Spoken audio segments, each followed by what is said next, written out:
আসসালামু আলাইকুম। আজকে তৈরি করে দেখাবো পটল দিয়ে বাটা মাছের পাতলা ঝোল।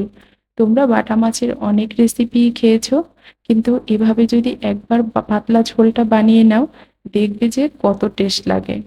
তো চলো মূল রেসিপিতে চলে যাই। এখানে আমি মাছ নিয়েছি, সেই সাথে একটু লবণ দিয়ে, সামান্য একটু হলুদ এবং সামান্য একটু মরিচের গুঁড়া, খুব অল্প ইউজ করবে। এবার আমি হাত দিয়ে খুব ভালো করে ঘষে ঘষে মাছগুলোর সাথে হলুদ মরিচটা ভালো করে লাগিয়ে নেব। লাগিয়ে নেওয়া হয়ে গেলে এবার আমি এগুলোকে ভাজতে চলে যাব। আমি চুলায় একটা হাঁড়ি বসিয়ে দিয়েছি। এখানে আমি পরিমাণ মতো সরিষার তেল দিয়ে দেব। সরিষার তেলটা দেওয়া হয়ে গেলে, তেলটা যখন হালকা গরম হয়ে আসবে, তখন এখানে আমি মাছগুলো ইউজ করব। মাছগুলো আমি খুব লো আঁচেই ভাজবো, কারণ বাটা মাছটা কিন্তু একটু নরম থাকে। তাই তোমরা চেষ্টা করবে একটু আস্তে আস্তে করে মাছগুলো ভেজে নিতে। তো এ পর্যায়ে আমি একটু উল্টে পাল্টে দিব। উল্টে পাল্টে দিয়ে খুব ভালো করে এপাশ ওপাশ ভেজে নেব। দেখো এই পর্যায়ে কিন্তু আমার ভাজা শেষ হয়ে গেছে, মাছগুলোকে আমি তুলে নেব। এই তেলেই আমি রান্নাটা কমপ্লিট করব। এখানে আমি দিয়ে দিব পেঁয়াজ বাটা। মাছে কিন্তু পেঁয়াজ বাটাটা খুব ভালো যায়, তোমরা অবশ্যই চেষ্টা করবে পেঁয়াজটা দেওয়ার জন্য। এবং সাথে আমি কিছু কাঁচ কুচি পেঁয়াজও ইউজ করব। কুচি করা পেঁয়াজ, একটা দারচিনি, একটা সাদা এলাচ দিয়ে দিলাম, 1 টেবিল চামচ আদা রসুন, হাফ টিস্পুন হলুদ গুঁড়া, 1 টেবিল চামচ মরিচ গুঁড়া দিয়ে এবার আমি তেলের সাথে মশলাগুলোকে একটু ভেজে নেব। ভাজা হয়ে গেলে এই পর্যায়ে আমি এখানে ইউজ করব হাফ কাপের মতো পানি।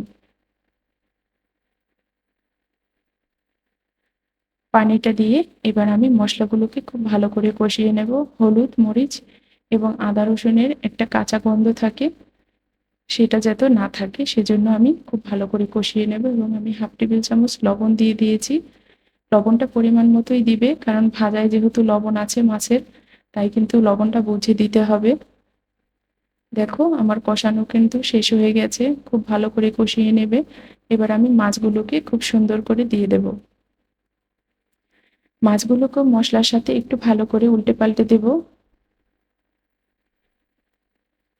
দিয়ে এই পর্যায়ে আমি এখানে ইউজ করব 1 কাপের মতো পানি। 1 কাপ পানিতেই কিন্তু আমার রান্নাটা কমপ্লিট হয়ে যাবে। দেখো এবার এই পানিটা যখন গরম হয়ে আসবে, ঝোলটা গরম হলেই কিন্তু আমি এখানে আগে থেকে কেটে রাখা পটলগুলো এখানে আমি দিয়ে দেব। আর বাটা মাছের এই পটল দিয়ে পাতলা ঝোলটা যে এত মজা হয়, আমি বাসায় যখনই ট্রাই করি সবারই খুব পছন্দ হয়। তাই ভাবলাম এই রেসিপিটা তোমাদের সাথেও শেয়ার করি। তোমরা কিন্তু অবশ্যই বাটা মাছের এই পাতলা ঝোলটা একবার রেঁধে দেখো, খুব ভালো লাগবে। পটলগুলো দেওয়া হয়ে গেলে এবার আমি একটা ঢাকা দিয়ে এটাকে রান্না করব, পটলগুলো খুব ভালো সিদ্ধ হওয়ার জন্য।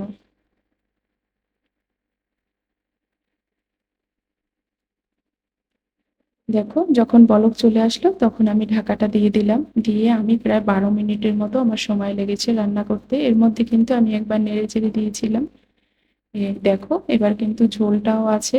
আর আমি কিন্তু আর ঝোলটা টানাবো না, কারণ আমি বলেছিলাম বাটা মাছের পাতলা ঝোলটাই আমি করে দেখাবো। তাই দেখো এবার আমি এখানে ইউজ করব দারচিনি, জিরা এবং ধনিয়া, এই তিনটা আমি একসাথে তেলে গুঁড়ো করে নিয়েছি।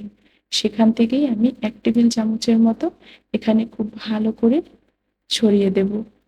আর এটা দেওয়ার পরে এত সুন্দর একটা স্মেল আসে এবং ঝোলের টেস্টটাও দ্বিগুণ হয়। তোমরা অবশ্যই এই মশলাটা দেওয়ার চেষ্টা করবে।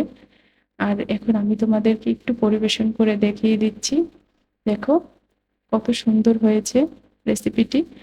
তোমরা অবশ্যই বাসায় একবার ট্রাই করো। আর যদি আমার চ্যানেলে নতুন হয়ে থাকো, অবশ্যই আমার চ্যানেলটি সাবস্ক্রাইব করে পাশে থেকো।